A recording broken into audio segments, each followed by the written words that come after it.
എല്ലാ വിദ്യാർത്ഥികൾക്കും പുതിയൊരു വീഡിയോയിലേക്ക് സ്വാഗതം. ഈ വർഷത്തെ LBS nursing and paramedical degree കോഴ്സിലേക്കുള്ള തേർഡ് അലോട്ട്മെൻറ്റ് റിസൾട്ട് നാളെ പ്രസിദ്ധീകരിക്കും.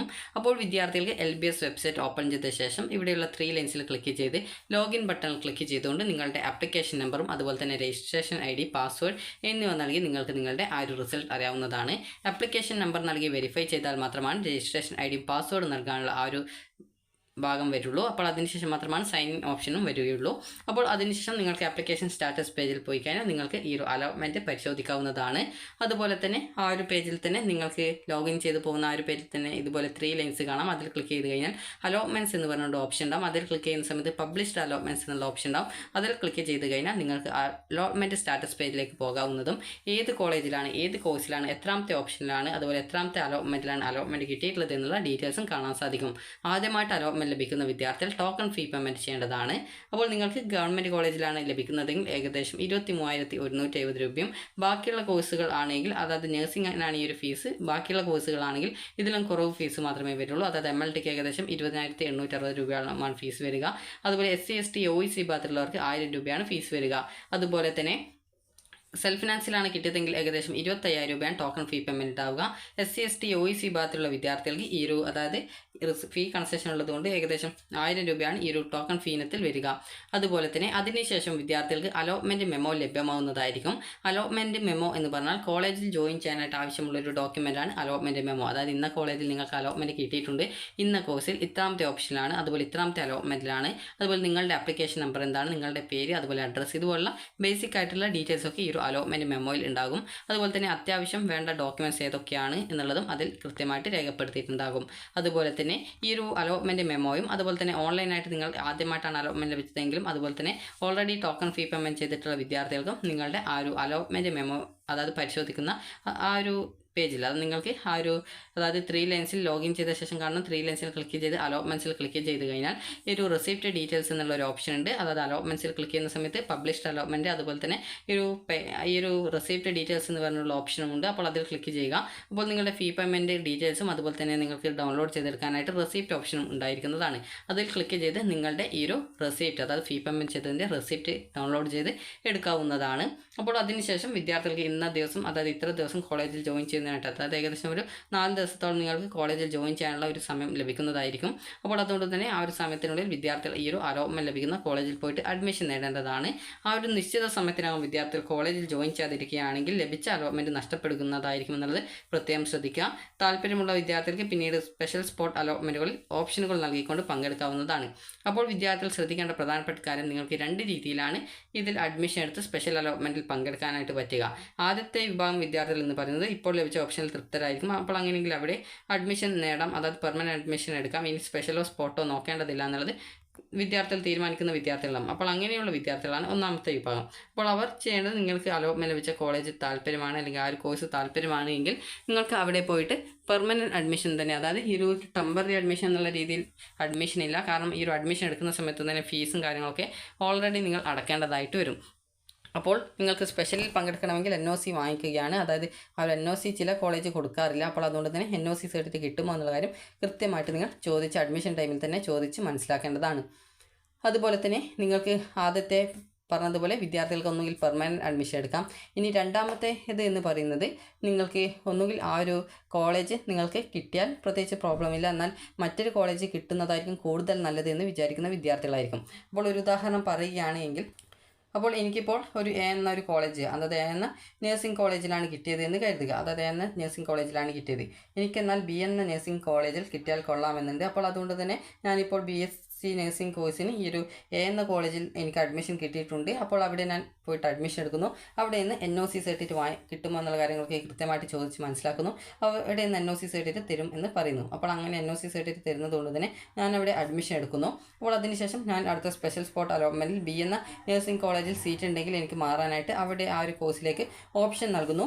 അപ്പോൾ ഇങ്ങനെ വരുന്ന സാഹചര്യത്തിൽ നിങ്ങൾക്ക് ഈ ഒരു രീതിയിൽ പങ്കെടുക്കാം. അതായത് കോളേജിൽ അഡ്മിഷൻ എടുത്ത ശേഷം അവിടെ നിന്നും NOC സർട്ടിഫിക്കറ്റ് വാങ്ങിച്ചുകൊണ്ട് നിങ്ങൾക്ക് ആ ഒരു കോളേജിൽ നിങ്ങൾക്ക് അടുത്ത സ്പെഷ്യൽ സ്പോട്ട് അലോട്ട്മെൻറ്റിൽ പങ്കെടുത്ത് നിങ്ങൾക്ക് കോളേജ് മാറാനായിട്ട് പറ്റുമോ എന്ന് നോക്കാം. അഥവാ നിങ്ങൾക്ക് ഇവിടെ അഡ്മിഷൻ അലോട്ട്മെൻറ്റ് കിട്ടിയിട്ടില്ല, അതായത് അതുവരെ കിട്ടുന്നില്ല എങ്കിൽ നിങ്ങൾക്ക് ഈ ഒരു നിലവിൽ നിങ്ങൾ അഡ്മിഷൻ നേടിയിട്ടുള്ള ആ ഒരു കോളേജിൽ തന്നെ തുടരാൻ, അതായത് അവിടെ തന്നെ പഠിക്കാൻ സാധിക്കും. അതേസമയം നിങ്ങൾക്ക് ഈ ഒരു സ്പെഷ്യൽ അല്ലെങ്കിൽ സ്പോട്ട് അലോട്ട്മെൻറ്റിൽ മറ്റൊരു കോളേജ്, അതായത് നിങ്ങൾക്കിപ്പോൾ ഞാനിപ്പോൾ ഉദാഹരണത്തിന് എന്ന നഴ്സിംഗ് കോളേജിൽ നിന്നും ബി എന്ന നഴ്സിംഗ് കോളേജിലേക്ക് എനിക്ക് മാറാനായിട്ട് സ്പെഷ്യൽ അലോട്ട്മെൻറ്റിൽ പങ്കെടുക്കുന്നു. അപ്പോൾ എനിക്ക് ബി എന്ന നഴ്സിംഗ് കോളേജിൽ കിട്ടുകയാണെങ്കിൽ ആദ്യത്തെ ആ ഒരു സീറ്റ് പോവുകയും ഇവിടെ നിന്നുള്ള ടോക്കൺ ഫീ പേയ്മെൻറ്റ് നിങ്ങൾക്ക് സ്പെഷ്യൽ അലോട്ട്മെൻറ്റ് അല്ലെങ്കിൽ സ്പോട്ടിൽ കിട്ടിയിട്ടുള്ള കോളേജിലേക്ക് ട്രാൻസ്ഫർ ചെയ്യുകയും നിങ്ങൾ അടച്ച ഫീസ് എന്തെങ്കിലും ഉണ്ടെങ്കിൽ അത് നിങ്ങൾക്ക് തിരിച്ചു തരികയും ചെയ്യും. അപ്പോൾ അവിടെ നിന്ന് ഡോക്യുമെൻറ്റ്സ് ഒക്കെ തിരികെ വാങ്ങി നിങ്ങൾ പുതുതായിട്ട് അലോട്ട്മെൻറ്റ് ലഭിച്ച കോളേജിൽ പോയിട്ട് അഡ്മിഷൻ നേടുകയാണ് ചെയ്യേണ്ടതായിട്ടുള്ളത്. ഇനി അടുത്തതായിട്ടുള്ളത്, ഇപ്പോൾ ഒരു കോളേജിൽ എനിക്ക് അലോട്ട്മെൻറ്റ് കിട്ടി, എന്ന കോളേജിൽ അലോട്ട്മെൻറ്റ് കിട്ടി. ഞാൻ അവിടെ നിന്നും ചോദിച്ച സമയത്ത് എനിക്കിപ്പോൾ NOC സർട്ടിഫിക്കറ്റ് തരില്ല എന്നാണ് പറഞ്ഞത്. അപ്പോൾ ഇങ്ങനെ വരുന്ന ഒരു സാഹചര്യത്തിൽ എനിക്കിപ്പോൾ 2 രീതിയാണുള്ളത്. അതായത് ഒന്നാമത്തേത് എന്ന് പറയുന്നത് അവിടെ തന്നെ ഈ ഒരു പെർമനൻറ്റ് അഡ്മിഷൻ എടുത്ത് അവിടെ തന്നെ പഠിക്കുക. അതുപോലെ തന്നെ രണ്ടാമത്തേത് എന്ന് പറയുന്നത് ഇപ്പോൾ അവിടെ അഡ്മിഷൻ എടുക്കാതെ പിന്നീട് സ്പെഷ്യൽ അലോട്ട്മെൻറ്റിൽ പങ്കെടുത്ത് അലോട്ട്മെൻറ്റ് കിട്ടുമോ എന്ന് പരിശോധിക്കുക. അപ്പോൾ ഇങ്ങനെ വരുന്ന സാഹചര്യത്തിൽ സംഭവിക്കുന്നത് എന്നുള്ള കാര്യം നോക്കാം. അതായത് ഇപ്പോൾ എന്ന നഴ്സിംഗ് കോളേജിൽ എനിക്കിപ്പോൾ അലോട്ട്മെൻറ്റ് കിട്ടി, എന്നാൽ എനിക്ക് അവിടെ താല്പര്യമില്ല, അവിടെ ഞാൻ ചോദിച്ചപ്പോൾ NOC സർട്ടിഫിക്കറ്റ് തരില്ല എന്ന് പറഞ്ഞു എന്ന് കരുതുക. അപ്പോൾ അങ്ങനെ വരുന്ന സാഹചര്യത്തിൽ ഞാനിപ്പോൾ അവിടെ അഡ്മിഷൻ എടുക്കാതെ ഞാൻ ഈ ഒരു സ്പെഷ്യൽ അലോട്ട്മെൻറ്റിൽ പങ്കെടുത്ത് എനിക്ക് ബി എന്ന നഴ്സിംഗ് കോളേജിലേക്ക് മാറാനാണ് താല്പര്യം. അപ്പോൾ അങ്ങനെയെങ്കിൽ അവിടെയുള്ള സീറ്റ് വേക്കൻസിയിലേക്ക് ഞാൻ ഓപ്ഷൻ വെക്കുന്നു. അതിനുശേഷം ഇവിടെ അലോട്ട്മെൻറ്റ് കിട്ടുകയാണെങ്കിൽ ഇവിടെ ജോയിൻ ചെയ്യാം. അതേസമയം അലോട്ട്മെൻറ്റ് കിട്ടാതിരിക്കുകയാണെങ്കിൽ ഇവിടെ ജോയിൻ ചെയ്യാനായിട്ട് പറ്റില്ല. അതുപോലെ തന്നെ ആദ്യത്തെ സീറ്റ് ഓൾറെഡി അഡ്മിഷൻ എടുക്കാത്തത് കൊണ്ട് തന്നെ ആ ഒരു സീറ്റ് ഓട്ടോമാറ്റിക്കലി നിശ്ചിത ദിവസത്തിനകം ഡിലീറ്റ് ആയി പോവുകയും ചെയ്യും. അപ്പോൾ ഈ ഒരു രീതിയിൽ നിങ്ങൾക്ക് 3 രീതിയിലാണ് അഡ്മിഷൻ എടുത്ത് സ്പെഷ്യൽ അലോട്ട്മെൻറ്റിൽ പങ്കെടുക്കുകയും അതുപോലെ പങ്കെടുക്കാതിരിക്കുകയും ചെയ്യാനായിട്ട് സാധിക്കുക.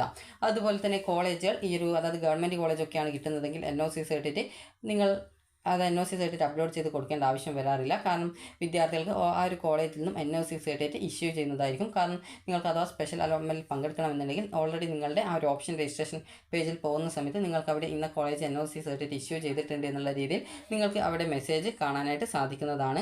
അപ്പോൾ മുൻ വർഷം ഇതേ രീതിയിൽ തന്നെ വിദ്യാർത്ഥികൾക്ക് ഓൺലൈനായിട്ടാണ് ഈ ഒരു NOC സർട്ടിഫിക്കറ്റ് ഗവൺമെൻറ് കോളേജ് നൽകിയിട്ടുണ്ടായിരുന്നത്. അതായത് ഓപ്ഷൻ രജിസ്ട്രേഷൻ പേജിൽ ആ ഒരു കോളേജ് അതായത് NOC സർട്ടിഫിക്കറ്റ് ഇഷ്യൂ ചെയ്തതായിട്ട് കാണിക്കാറുണ്ട്. അപ്പോൾ അതുകൊണ്ട് തന്നെ നിങ്ങൾക്ക് പിന്നീട് ആ ഒരു രീതിയിൽ ഓപ്ഷൻസ് നൽകി കൊടുത്താൽ മതി. അതുപോലെ തന്നെ ഈ ഒരു അലോട്ട്മെൻറ്റ് ലഭിച്ച വിദ്യാർത്ഥികൾക്ക്, അതായത് ലഭിച്ച അഡ്മിഷൻ നേടുന്ന വിദ്യാർത്ഥികൾക്ക് മാത്രമേ NOC സർട്ടിഫിക്കറ്റിൻ്റെ ആവശ്യമുള്ളൂ. അഡ്മിഷൻ ലഭിക്കാത്തതോ അല്ലെങ്കിൽ അലോട്ട്മെൻറ്റ് കിട്ടാത്ത വിദ്യാർത്ഥികൾക്കോ NOC സർട്ടിഫിക്കറ്റിൻ്റെ ആവശ്യമില്ല.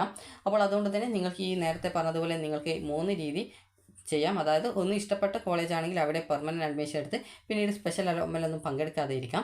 ഇനി രണ്ടാമത്തെ രീതി എന്ന് പറയുന്നത് ഒന്നുകിൽ ആ ഒരു കോളേജിൽ ജോയിൻ ചെയ്യുന്നതിന് മുമ്പായിട്ട് NOC സർട്ടിഫിക്കറ്റ് കിട്ടുമോ എന്നുള്ള കാര്യം കൃത്യമായിട്ട് അന്വേഷിച്ച് NOC സർട്ടിഫിക്കറ്റ് കിട്ടുകയാണെങ്കിൽ അവിടെ നിങ്ങൾക്ക് അഡ്മിഷൻ എടുത്ത് അത് ഫീസൊക്കെ അടക്കേണ്ടി വരും. അപ്പോൾ ഫീസൊക്കെ അടച്ച് അഡ്മിഷൻ എടുത്ത ശേഷം പിന്നീട് ഈ ഒരു സ്പെഷ്യൽ സ്പോട്ട് അലോട്ട്മെൻറ്റിൽ നിങ്ങൾക്ക് ഇഷ്ടപ്പെട്ട കോളേജിലേക്ക് കിട്ടുകയാണെങ്കിൽ ആ ഒരു ഇഷ്ടപ്പെട്ട കോളേജിൽ പോയിട്ട് നിങ്ങൾക്ക് അഡ്മിഷൻ നേടാം. അതേസമയം ഈ ഒരു അലോട്ട്മെൻറ്റ് കിട്ടാതിരിക്കുകയാണെങ്കിൽ നിലവിൽ അഡ്മിഷൻ എടുത്ത കോളേജിൽ തന്നെ തുടർന്ന് പഠിക്കാൻ പറ്റും. ഇനി അടുത്തത് എന്ന് പറയുന്നത് നിങ്ങൾക്ക് ഇപ്പോൾ ലഭിച്ച ആ ഒരു കോളേജിൽ അഡ്മിഷൻ എടുക്കാതെ സ്പെഷ്യൽ അലോട്ട്മെൻറ്റിൽ പങ്കെടുക്കാം. എന്നാൽ പ്രത്യേകം ശ്രദ്ധിക്കേണ്ടത് സ്പെഷ്യൽ അലോട്ട്മെൻറ്റിൽ കിട്ടിയാലും കിട്ടിയിട്ടില്ലെങ്കിലും നിങ്ങൾക്ക് ആദ്യം ലഭിച്ച ആ ഒരു സീറ്റ് നിങ്ങൾ അഡ്മിഷൻ എടുക്കാത്ത കാരണം കൊണ്ട് അത് ഡിലീറ്റ് ആയി പോകുന്നതായിരിക്കും. അതുപോലെ തന്നെ വിദ്യാർത്ഥികൾ ചോദിക്കുന്ന കാര്യമാണ് റീഫണ്ട്. അഥവാ നിങ്ങൾക്ക് ഇഷ്ടമില്ലാത്ത കോളേജാണ് ഈ ഒരു അലോട്ട്മെൻറ്റ് ഒക്കെ കംപ്ലീറ്റ് ചെയ്ത ശേഷം കിട്ടിയത്, അപ്പോൾ അങ്ങനെ ജോയിൻ ചെയ്യാതിരിക്കുകയാണെങ്കിൽ നിങ്ങൾക്ക് റീഫണ്ട് കിട്ടുമോ എന്നുള്ളത്. അപ്പോൾ റീഫണ്ട് കിട്ടും, എന്നാൽ റീഫണ്ടിനായിട്ട് ലേറ്റ് ആവാറുണ്ട്. കാരണം അഡ്മിഷൻ പ്രോസസ്സൊക്കെ കംപ്ലീറ്റ് ചെയ്ത ശേഷമാണ് റീഫണ്ടിനുള്ള പ്രോസസ്സ് ആരംഭിക്കാറുള്ളത്. അപ്പോൾ അഡ്മിഷൻ പ്രോസസ്സ് കംപ്ലീറ്റ് ചെയ്യുന്ന സമയത്ത് വിദ്യാർത്ഥികൾക്ക് ഈ ഒരു റീഫണ്ട് റിക്വസ്റ്റിനായിട്ടുള്ള ഓപ്ഷൻസ് നിങ്ങളുടെ അലോട്ട്മെൻറ്റ് സ്റ്റാറ്റസ് പേജിലേക്ക് വരികയും അതുപോലെ തന്നെ അതിൽ നിന്നും നിങ്ങൾക്ക് ആ ഒരു റീഫണ്ടിനായിട്ടുള്ള ലിങ്കിൽ ക്ലിക്ക് ചെയ്ത് നിങ്ങളുടെ ആപ്ലിക്കേഷൻ നമ്പർ, അതുപോലെ തന്നെ ഫീ പേയ്മെൻറ്റ് ചെയ്തതിൻ്റെ റെസിപ്റ്റിൻ്റെ ആ ഒരു കോപ്പി, അതുപോലെ തന്നെ നിങ്ങൾക്ക് അതായത് എന്തുകൊണ്ടാണ് റീഫണ്ടിന് നിങ്ങൾ റിക്വസ്റ്റ് ചെയ്യുന്നത് എന്നുള്ള റീസൺ, അതായത് എക്സസ് ഫീ റീഫണ്ടിൻ്റെ, അതുപോലെ തന്നെ അതായത് എക്സസ് ഫീ എന്ന് പറഞ്ഞാൽ നിങ്ങൾക്ക് ഈ ഒരു എക്സ്ട്രാ ആയിട്ട് നിങ്ങൾ അടച്ചു പോയിട്ടുള്ള പൈസ, അതായത് ആദ്യം നിങ്ങൾ സെൽഫ് ഫിനാൻസിൽ കിട്ടി 25,000 രൂപ അടച്ചിട്ടുണ്ടെങ്കിൽ ഗവൺമെൻറ് കോളേജിൽ പിന്നീട് കിട്ടുമ്പോൾ 23,170 രൂപ ആ ഒരു കുറച്ച ശേഷം ബാക്കിയുള്ള പൈസ ഏകദേശം 1000 സംതിങ് രൂപ നിങ്ങൾക്ക് തിരികെ കിട്ടാനായിട്ടാണ് എക്സസ് റീഫണ്ട്, അതായത് അധികമായിട്ട് അടച്ച പൈസ എന്ന് പറയുന്നത്. ഇനി അടുത്ത റീസൺ എന്ന് പറയുന്നത് നിങ്ങൾ കോളേജിൽ ജോയിൻ ചെയ്യാതിരിക്കുകയാണെങ്കിൽ നിങ്ങൾ നോട്ട് ജോയിൻഡ് എന്ന് പറഞ്ഞുകൊണ്ട് ആ ഒരു രീതിയിൽ റീസൺ നൽകാവുന്നതാണ്. അപ്പോൾ അതിനുശേഷം നിങ്ങളുടെ ബാങ്ക് അക്കൗണ്ട് ഡീറ്റെയിൽസും അതുപോലെ തന്നെ IFSC കോഡ് ഇതൊക്കെ നിങ്ങളുടെ ആ ഒരു ബാങ്ക് ഡീറ്റെയിൽസ് ആണ് കൊടുക്കേണ്ടത്. അപ്പോൾ അത് കൊടുത്തു കഴിഞ്ഞാൽ ആ ഒരു അക്കൗണ്ടിലേക്ക് ഈ ഒരു പൈസ റീഫണ്ടായിട്ട് നിങ്ങൾക്ക് വരുന്നതായിരിക്കും. അപ്പോൾ വിദ്യാർത്ഥികൾക്ക് ഈ ഒരു വീഡിയോ ഉപകാരപ്രദമായിട്ടുണ്ടെങ്കിൽ ലൈക്ക് ചെയ്യുക, ഷെയർ ചെയ്യുക. Thank you for watching.